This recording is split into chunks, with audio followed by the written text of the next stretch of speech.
पिछले लेसन में हम लोगों ने वेबसाइट का मेन पेज डिज़ाइन करके देखा और मैंने आप लोगों को वेबसाइट के मेन पेज का इंटरफेस डिज़ाइन करने के अंदर जो भी इंपॉर्टेंट चीज़ें हैं वो मैंने आप लोगों को बताई और हमने उसकी प्रैक्टिस की। अच्छा, अब इस लेसन में हम उसी वेबसाइट का जो हम एक आइडिया और थीम डिज़ाइन कर रहे थे, उसी थीम के ऊपर हम लोग एक इनर पेज जो है वो डिज़ाइन करके देखेंगे। लास्ट लेसन में हम लोगों ने ये जो एक मेन पेज है ये क्रिएट किया था, ये एबीसी क्लोथिंग के नाम से एक ब्रांड फर्जी बना के। और अच्छा, मैं आप लोगों को एक ये बात भी बताता चलूँ कि आप लोग जब भी कभी अपने क्लाइंट्स के लिए काम कर रहे हों और ख़ास तौर पे जब वेबसाइट वगैरह डिज़ाइन कर रहे हो, तो आपने आइकॉन्स की प्लेसमेंट, अलाइनमेंट, अरेंजमेंट, आपने पिक्चर्स को बहुत स्मूथली, बहुत ध्यान से देखना है। टेक्स्ट को, इमेजेस को, आइकॉन्स को बहुत तसल्ली से और बड़े रिलैक्स वे में, बड़े अच्छे मूड में रहते हुए आपने उनको जो है वो अलाइन करना है, प्लेस करना है, ताकि आपकी जो फाइनल फॉर्म निकले काम की वो बड़ी फिनिश्ड होनी चाहिए। अच्छा जी, अब यही जो हमने मेन पेज बनाया था, अब हम इसी का एक इनर पेज डिज़ाइन करके देखते हैं। आप लोग देखते हैं, जैसे पिछले लेसन में मैंने आप लोगों को बताया भी था कि किसी भी क्लोथिंग ब्रांड के लिए उसके न्यू अराइवल्स बहुत इंपॉर्टेंट होते हैं। तो अब अगर फॉर एग्जांपल अगर मैं इस पेज के ऊपर आता हूँ और सर्फिंग करता हूँ और मेरा कर्सर आता है जनाब अली न्यू अराइवल्स पे, और मैं न्यू अराइवल्स के बटन पे क्लिक करता हूँ, तो एक नया पेज ओपन हो जाएगा न्यू अराइवल्स का, जिसमें कि हम जाके जनाब अली कुछ जो नए इमेजेस और नया टेक्स्ट वगैरह जो है वो हम स्टडी कर सकते हैं। तो चलें अब चलते हैं और एक इनर पेज जो है न्यू अराइवल्स का इसी थीम के ऊपर डिज़ाइन करके देखते हैं। अच्छा जी, ये अब हमारा मेन पेज था जो कि हमने डिज़ाइन किया था। अब जब हम इनर पेज के अंदर जाएंगे, फॉर एग्जांपल जब हम न्यू अराइवल के पेज पे क्लिक करेंगे, तो ये जो ऊपर के मेन्यूज़ हैं ये हमारे ऊपर और नीचे के मेन्यूज सेम रहेंगे और यहाँ पे हमारी कुछ जो हमारी लेआउट है वो चेंज होगी। अब मैं सबसे पहले क्या करता हूँ, आप लोगों ने गौर किया हो, अगर देखा हो तो जनाब, आप जब भी किसी इस तरह के बटन के ऊपर आके क्लिक करते हैं और नया पेज ओपन करते हैं, तो आप देखते हैं कि वो जो बटन होता है जो आपके उस पेज को शो कर रहा होता है, जिसके ऊपर आपने क्लिक किया होता है, वो हाईलाइट हो जाता है या उसके ऊपर कोई रोल ओवर वगैरह लग जाता है, या वो जनाब अली उसका जो कलर है वो चेंज हो जाता है। तो यहाँ से आके मैं इसको जो है वो रेड कर रहा हूँ अब, और इसका मैं यहाँ पे जो न्यू अराइवल है, क्योंकि मैं यहाँ पे अब न्यू अराइवल के पेज को ओपन करने लगा हूँ, तो मैं न्यू अराइवल का जो टेक्स्ट है इसको मैं जनाब अली कर देता हूँ वाइट, बाकियों से मैं डिफरेंट कर देता हूँ, ताकि अब ये पता चल रहा है कि हम न्यू अराइवल के पेज के ऊपर आ गए हैं। ठीक है जी। अच्छा, अब यहाँ पे मैं कुछ और चीज़ें जो है वो इसी लेआउट के अंदर ऐड करना चाह रहा हूँ। मिसाल के तौर पे यहाँ पे मैं एक जो है वो ऐड करूँगा शेप, और इसके अंदर मैं लिखना चाह रहा हूँ। पहले मैं जनाब क्या करता हूँ कि मैं इसका कलर जो है वो रिवर्स में निकाल के देख लेता हूँ वाइट में, ताकि मुझे पता चले कि मैं क्या टाइप कर रहा हूँ। तो ये अब हम लिखते हैं यहाँ पे न्यू अराइवल समर कलेक्शन। ठीक है, जिस तरह से हर किसी भी ब्रांड की समर कलेक्शन होती है या विंटर कलेक्शन होती है, वटेवर जो भी, या हम विंटर कलेक्शन भी लिख सकते हैं। बल्कि चलें हम यहाँ पे हम इमेजेस जो हमने निकाले हैं वो कुछ विंटर वाले हैं, तो चलें हम यहाँ पे विंटर कलेक्शन लिख लेते हैं। अच्छा जी, अब यहाँ पे ये हम ने लिख लिया। ठीक है, और ये इस तरह से एक पॉपअप जो है वो आ जाएगा आपके पेज के ऊपर। इसको मैं सेलेक्ट कर लेता हूँ और सेलेक्ट करके मैं जनाब अली इसको आराम से तसल्ली से अलाइन कर लेता हूँ। ठीक है जी। अच्छा, अब हमने क्या करना है कि हमने ये नीचे की जो लेआउट है इसको हमने थोड़ा सा चेंज करना है। तो उसके लिए ये देखें, मैंने यहाँ पे पहले से गाइडलाइंस अपने लिए लगा के रखी हुई हैं। जैसे कि ये देखें, ये मैं गाइडलाइन जहाँ पे मैंने लगाई हुई है इमेज के लिए। ठीक है, तो यहाँ पे अब मैं जनाब अली फ़िलहाल एक कलर ऐड कर दूंगा। उसके बाद ये, क्योंकि मैं बेसिकली इमेज प्लेसर बना रहा हूँ अभी, और इसी तरह से मैं इसकी ले लूँगा 3 कॉपीज़। इन तीनों को मैं सेलेक्ट करूँगा और मैं इनको कर दूँगा डिस्ट्रीब्यूट। लेकिन पहले उससे मैं क्या करूँगा कि इसको ले आता हूँ यहाँ पे और इसको यहाँ पे। अब इन तीनों को पकड़ के मैं कर देता हूँ ऊपर से अलाइनमेंट से डिस्ट्रीब्यूट। अब ये मेरी 3 जो है वो विजुअल्स आ गए जो कि अंदर की तरफ आ जाने, जिसमें कि मेरी इमेजेस आ जाएंगे। तो मैं अब जनाब अली जाता हूँ यहाँ पे, मेरे पास ये कुछ इमेजेस पड़े हुए हैं। ये इमेजेस मैं पकड़ता हूँ और इन इमेजेस को मैं यहाँ पे जनाब अली ड्रैग करता हूँ, और उसके बाद मैं इनको कर देता हूँ क्लिप मास्क। यहाँ पे मैं ला के रखूँगा। मैं देखूँगा कि कौन सी वाली लेयर है जिसके अंदर मैंने इमेज प्लेस करना है, और उसके अंदर मैं इसको कर दूँगा जनाब अली क्लिप। कंट्रोल टी की मदद से हमने ये देखें इसको कर लिया जनाब अली प्लेस। अच्छा जी, ये हो गया जनाब अली, हमारा एक इमेज आ गया है यहाँ पे। ठीक है, अब हम अपना एक और इमेज यहाँ पे ले आते हैं, ये कुछ वुमेन के हवाले से था। अब यहाँ पे हम कुछ ले आते हैं जनाब अली एक अदद किड्स के हवाले से। इसको मैं यहाँ पे प्लेस करता हूँ क्योंकि पहले मेन पेज पे भी मैंने यहाँ पे इसमें लेके आया था। अच्छा जी, अब मैं इस शेप के ऊपर इसको रखूँगा और इसको कर लूँगा मैं जनाब अली इसके अंदर क्लिप। इसी तरह से अब हमारे पास जनाब अली एक विजुअल पड़ा हुआ है मैन का, इसको मैं लेके आता हूँ। इसको मैं करता हूँ जनाब अली रीसाइज़। रीसाइज़ करने के बाद मैं इसको रखता हूँ इस लेयर के ऊपर जिसमें मैंने इसको क्लिप करना है, और यहाँ पे मैं इसको कर लेता हूँ जनाब अली क्लिप।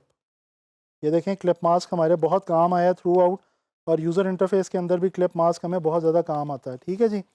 अच्छा जी, अब यहाँ पे हमारे पास ये 3 विजुअल्स आ गए हैं। अब इन तीनों के नीचे यहाँ पे हम कुछ बटन्स क्रिएट करने लगे हैं, और वो बटन्स लाजमी बात है वो किस चीज़ के होंगे, वो होंगे जी शॉप नाउ के बटन। तो यहाँ पे हम जो है वो, क्योंकि ये हम एक आर्टिकल जब दिखा रहे हैं तो फिर हम डेफिनेटली वहाँ पे शॉप नाउ का एक बटन जो है वो भी डिज़ाइन करेंगे ताकि उसको जो है वो आसानी के साथ प्रोडक्ट को बेचा जा सके। अच्छा जी, ये हमने बना लिया बटन। अब इसको मैं जनाब अली, ये मेरा विजुअल है, इसके साथ मैं इसको कर लेता हूँ जनाब अलाइन इस तरह से। अब मैं जनाब इसी बटन को डुप्लिकेट करता हूँ और इसको यहाँ पे ले आता हूँ, और इसी तरह से स्मार्ट गाइड्स मुझे ऑलरेडी बता रही हैं कि मेरा जो विजुअल मेरा जो बटन है वो सेंट्रलाइज कहाँ पे हो रहा है। ठीक है, ये मैं इसको करूँगा जनाब अली डुप्लिकेट और यहाँ पे ले आऊँगा। ये देखें। अब इसी तरह से मैं इसको दोबारा डुप्लिकेट करूँगा कंट्रोल जे की मदद से, और मैं इसको ले आऊँगा यहाँ पे। ये देखें, अब ये 3 हमारे पास बटन्स बन गए हैं। इनके ऊपर अब हमने लिखना है जनाब अली शॉप नाउ। तो मैं यहाँ पे आता हूँ और मैं शॉप नाउ टाइप करता हूँ। इसको मैं यहाँ पे प्लेस करूँगा। इसका टेक्स्ट मैं बड़ा रखूँगा क्योंकि ये एक ऐसा है जो कि मैं चीज़ जो कि मैं प्रोमिनेंटली बताना चाह रहा हूँ, लिहाजा इसको मैं जो है वो बड़े साइज़ के अंदर रखूँगा। इसका कलर जो है वो मैं जनाब अली दे दूँगा वाइट, और इसको डुप्लिकेट करके मैं यहाँ पे भी ले आऊँगा, और इसी तरह से इसको डुप्लिकेट करके मैं जनाब यहाँ पे भी ले आऊँगा। चलें जी, तो ये हमने शॉप नाउ के बटन दे दिए अपने इमेजेस के नीचे। अच्छा, अब हम एक और इमेज जो है वो थोड़ा सा ज़रा डिफरेंट तरीके से हम यहाँ पे प्लेस कर सकते हैं। हम जनाब अली यहाँ पे आते हैं और यहाँ पे हम ड्रैग करके इतने एरिया में बस एक इमेज हम जो है वो ले आते हैं। यहाँ पे मैं जनाब अली बना रहा हूँ पहले प्लेसर, इमेज प्लेसर। इसके अंदर अब मैं ड्रैग करके ले आऊँगा कोई इमेज। अच्छा जी, यहाँ पे ये एक और इमेज मैंने रखा हुआ है, ये कुछ रैक का इमेज है, क्लोथिंग रैक का। ठीक है, और ये मैं यहाँ पे जनाब अली देना चाह रहा हूँ। अक्सर जो ब्रांड्स होते हैं वो अपने क्लोथिंग रैक्स जो हैं वो भी दिखाना पसंद करते हैं ताकि उनकी मदद से जो है वो उनके एक जो ब्रांड क्वालिटी है वो उसकी फ़ील आ सके। तो ये देखें, ये मैंने एक खूबसूरत सा इमेज पकड़ा क्लोथिंग रैक का और ये यहाँ पे ऐड कर दिया।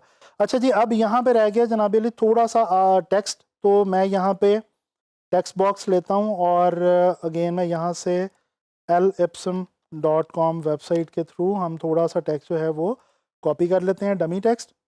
और ये डमी टेक्स्ट जनाब अली में कुछ लाइन सिर्फ या चलें ये पूरा एक पैराग्राफ ले लेते हैं, और इसके बाद हम यहाँ पे आके एक टेक्स्ट बॉक्स इस तरह से क्रिएट करते हैं और यहाँ पे हम टेक्स्ट लिख देते हैं। इसको मैं कर देता हूँ जनाब अली रेगुलर, और इसके बाद इसका जो साइज़ है वो मैं जनाब थोड़ा छोटा कर देता हूँ, और इसको मैं कर देता हूँ जनाब justify.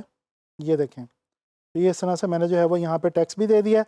So this is it. आपका ये जो जनाब अली एक लेआउट थी आपकी इनर पेज की, वो आपकी अब तैयार है। ठीक है, मज़ीद इसके अंदर डेफिनेटली चीज़ें जो है वो आप देख सकते हैं, और कोई आपके क्लाइंट की रिक्वायरमेंट के ऊपर डिपेंड करता है। अगर आपका क्लाइंट मज़ीद कोई कॉन्टैक्ट इसमें ऐड करवाना चाहे तो वो भी आप इसमें ऐड कर सकते हैं। लेकिन जो बेसिक आपकी लेआउट है वेबसाइट की वो कंप्लीट हो चुकी है। एक आखिरी चीज़ मैं आपको बताता चलूँ, एक तो आप इसके डेवलपर को इसके एसेट्स जो हैं वो आप एक्सपोर्ट करके देते हैं। अच्छा जी, यहाँ पे एक ये चीज़ जो मैं अभी जैसे आपको बता रहा था कि अगर हमने एक्सपोर्ट करना हो किसी भी एक एसेट को, तो फॉर एग्जांपल ये इमेज जो है इसको मान लेते हैं कि ये एक एसेट है हमारे इस डिज़ाइन का।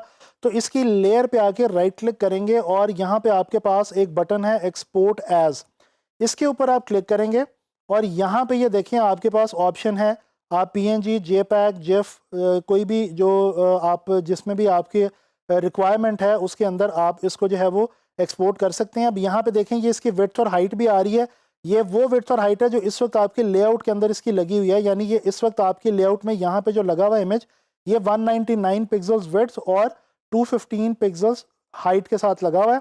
इसको आप यहाँ से आके इसकी जो है वो जनाब अली 2-3 यानी कि 2x और 3x भी निकाल सकते हैं।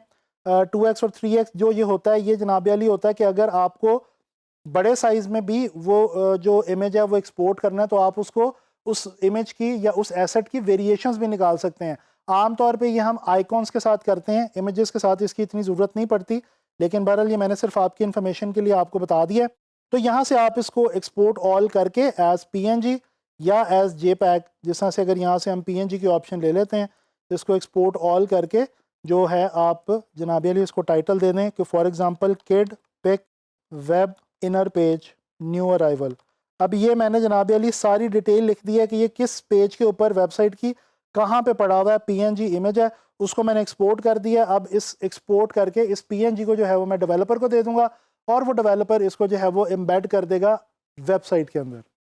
जी, तो हम लोगों ने इस लेसन के अंदर इनर पेज डिज़ाइन किया क्लोथिंग ब्रांड के लिए, और आप लोगों ने देखा कि प्रीवियस लेसन में हम लोगों ने ये जो मेन पेज है ये डिज़ाइन किया था, और इसके साथ अब इस लेसन में हम लोगों ने उसी क्लाइंट के लिए या उसी एक वेबसाइट के लिए हमने एक इनर पेज जो है ये डिज़ाइन किया है। अब आप लोग इसी तरह से इस वेबसाइट के जितने भी जो पेजेस हैं, जिस तरह से ये मेन कलेक्शन का एक पेज हो सकता है, विमेन कलेक्शन का एक पेज हो सकता है, इसी तरह से किड्स कलेक्शन का एक पेज हो सकता है, तो आप इसी तरह से इसी फॉर्मेट को फॉलो करते हुए ये तमाम पेजेस भी जो हैं वो भी क्रिएट कर सकते हैं। और इसी तरह से कोई भी जो वेबसाइट है उसके डिफरेंट पेजेस जो हैं वो क्रिएट किए जाते हैं। आई होप कि आप लोगों को जो है ये टॉपिक जो है वेबसाइट का समझ आ गया होगा, और वेबसाइट के हवाले से अब आप लोगों को इंशाल्लाह ताला आने वाले वक्त में कोई ज़्यादा प्रॉब्लम नहीं होगी। आने वाले लेसन में इंशाल्लाह ताला हम लोग इसी हवाले से कोई और चीज़ जो है स्क्रीन के लिए डिज़ाइन करके देखेंगे।